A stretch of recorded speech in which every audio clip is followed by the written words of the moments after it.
BigPastorT here. We got a treat for you today. We got this Sig P220 chambered in 45 ACP. Let's see what she'll do.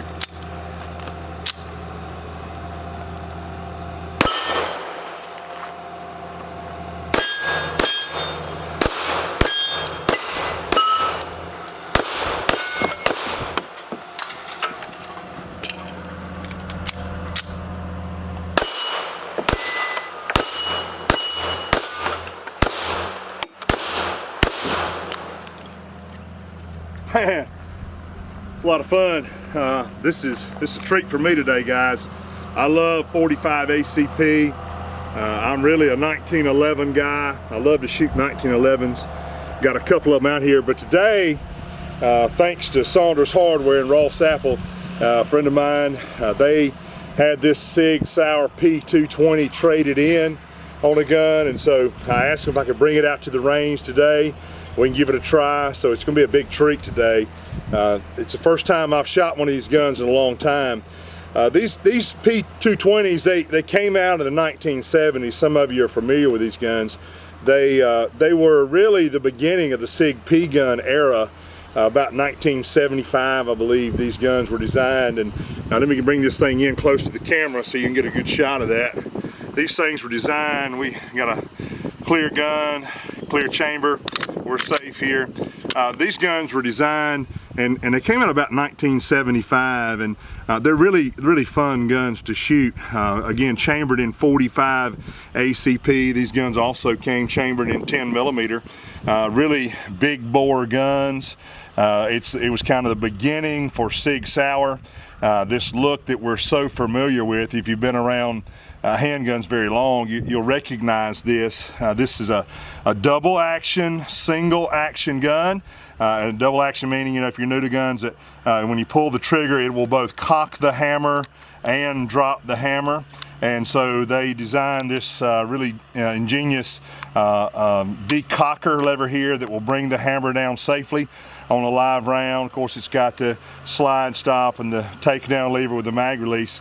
It's a real thin gun. It's a single stack gun. This gun, when it was originally designed, I'm sure the designers, engineers, had in mind trying to compete with the handgun of the day, which everybody is probably real familiar with. The 1911 chambered in 45 ACP. This happens to be one of my Safe Queen guns. This gun's never been fired. This is a 45 government model series 70 from the late 1960s, and it's really a really cool gun. And then one of my favorite guns to shoot is this Springfield Armory 45 ACP. I really enjoy shooting this gun. It's got a compensator. This one is a factory compensated gun, but the P220 was designed, I think, to compete with the 1911 back in the day. And today with modern poly guns that are double stack, high capacity guns, the 220 kind of lost a little bit of its glory, a little bit of the favor, because it's just a single stack gun. The magazine is very similar to the single stack magazines we find in the 1911s. Very low capacity by today's standards, but honestly, with it shooting the 45, I mean, that thing, it's a big bullet. It's a big bore gun. It's a lot of firepower, although there's only 8 rounds, and I had the other mag I had in the gun is a 10 round extended mag, but it's really short as far as capacity is concerned compared to modern day firearms. Enough talking, let's get up here and shoot it some more. It's a lot of fun. If you've never shot a 45 ACP or had a lot of experience with that, they're a lot of fun to shoot. They don't have a lot of recoil. It's not a sharp recoil. It's a real fun gun to shoot. And these are really accurate guns as well.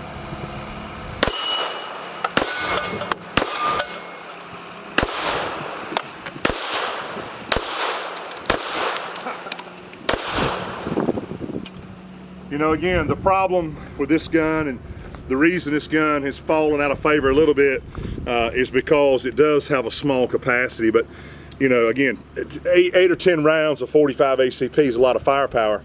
These guns, I don't think were designed in an era where people were carrying a lot of concealed guns, and so it wasn't designed for that. And that's what we think of today a lot of times with our modern guns. We're so familiar with Glocks and maybe the Sig P220, done a video on that recently, and the XDs and XDMs.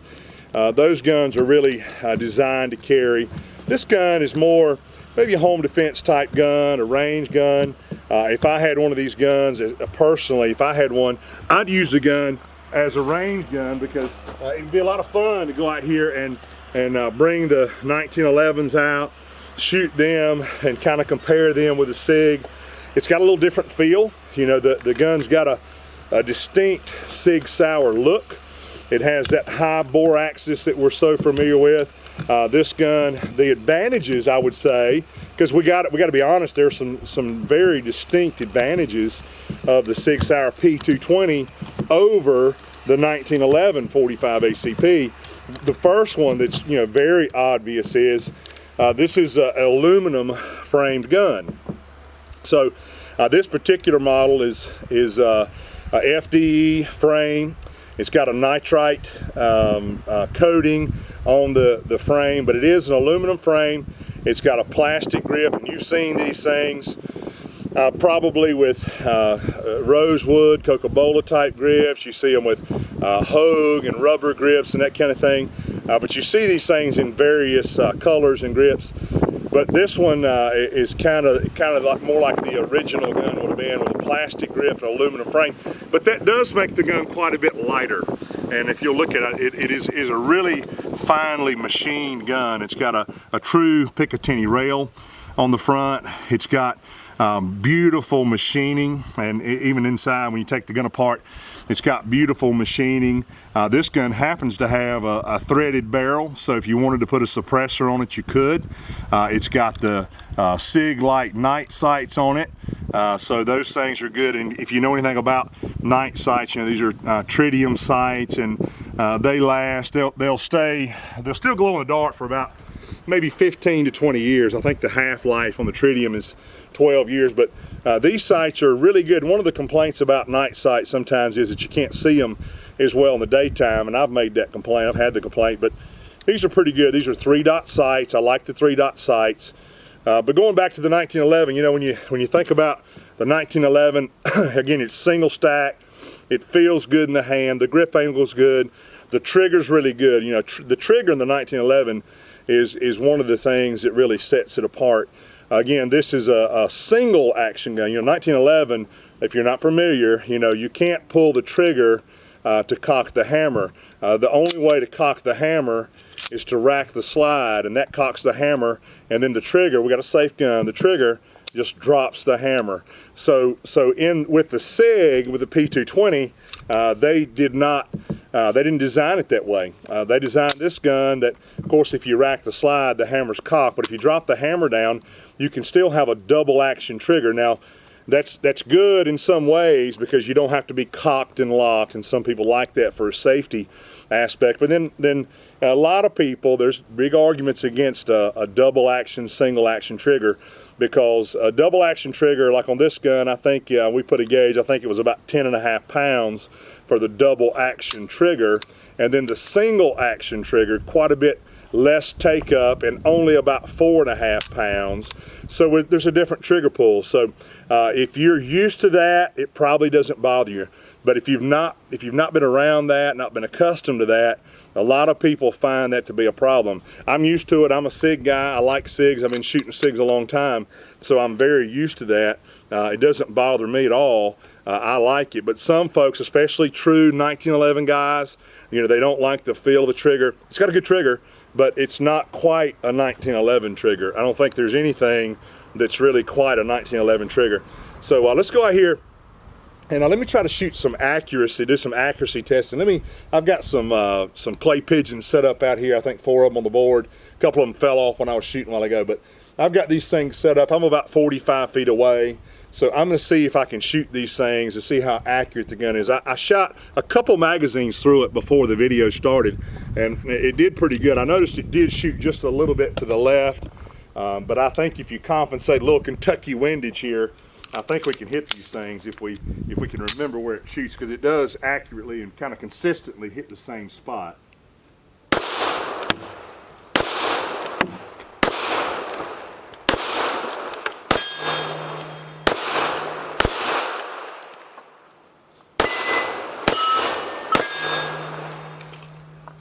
You know, like I say, the gun, it really shoots good. It feels good in the hand. I do like the way it feels as far as the grip size. It is a single stack. I brought the, I've got a P226. It's one of my favorite guns. This one's chambered in 9mm.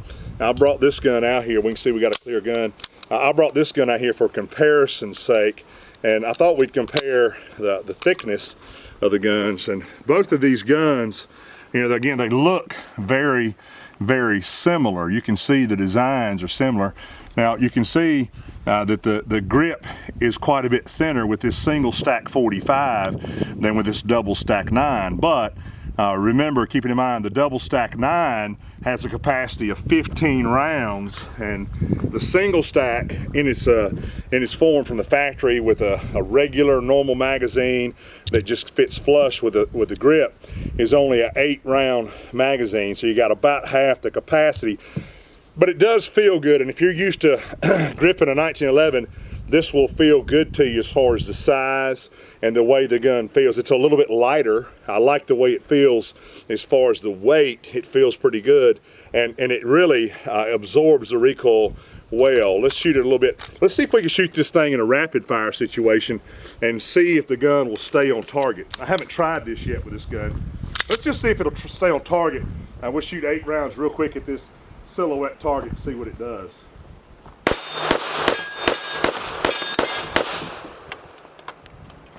So it does pretty good. It feels good. It doesn't feel as good in a rapid fire situation to me as like its baby brother, younger brother, the P220. I've had it out here on the range a lot in the last couple of weeks, and I've really enjoyed that. I think the 320 is a lot better gun, you know, for a concealed carry and, you know, maybe a rapid fire situation. This gun is more suited, I think, maybe for maybe home defense, maybe a nightstand gun. Definitely bring it out of the range. It's a lot of fun. If you like to shoot, you would enjoy this gun. But I don't think that it's well suited. That's one of the downfalls. And the trigger is good, but the trigger is not nearly as good to me as a 1911 in single action, and in double action it's not nearly as good as the striker fired 320.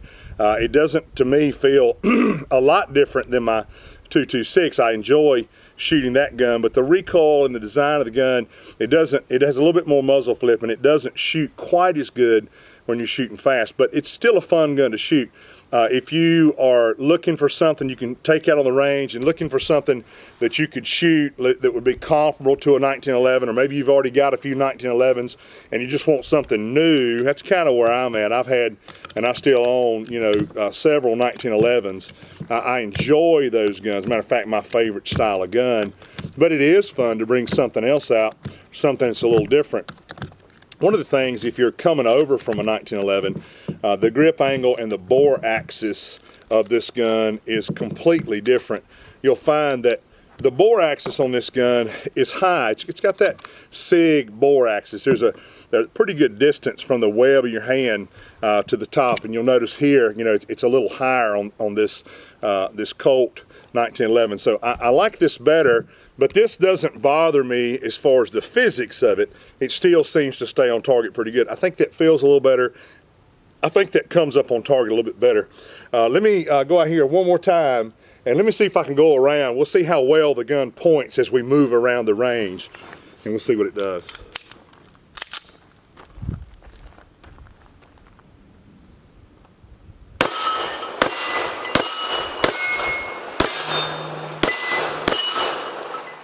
Well, the gun certainly does shoot really well. It certainly has the great Sig build quality about it. It does point well. It does stay on target. You won't be dissatisfied if you pick one of these up. You can pick these things up used. Again, they've been around for 40 years. You can find these things on the used market I wouldn't be afraid to buy one used anytime. They're built really well. I think you'll enjoy them. I hope you guys will get out on the range and have a little fun. And if you can, get your hands on one of these, take it out and try it out. Don't forget, God gave us liberty and God gave us guns. Thank you, Lord, for the blessings. Have a great day.